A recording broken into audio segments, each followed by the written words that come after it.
කෙනෙක්ගේ දෛවය විවිධාකාර වෙන්න පුරුවන්. ඇතම් විට ඔබ නොසිතුවට ඔබ විශ්වාස නොකලාට ඔබේ අත්ලේ මේ දෛවය සටහන් වෙලා ඇති. මෙන්න අන්න ඒලාගේ තවත් එක් කතාවක්. බලන්න ඔබේ අතෙත් මේ වගේ සලකුණක් තියෙනවද කියලා.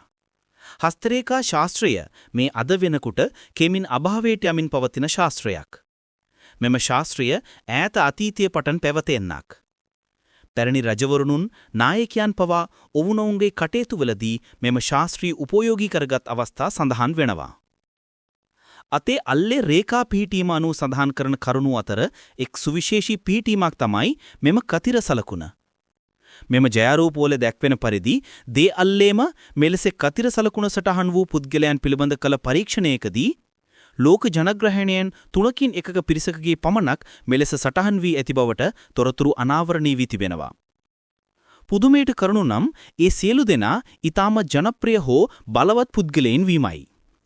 රජ පවුල්වල උදවිය, රසික ආදරේ දිනාගත් කලාකරුවන් හා වෙනත් ප්‍රසිද්ධ චරිත, බලවත් චරිත ඒ අතර වෙනවා.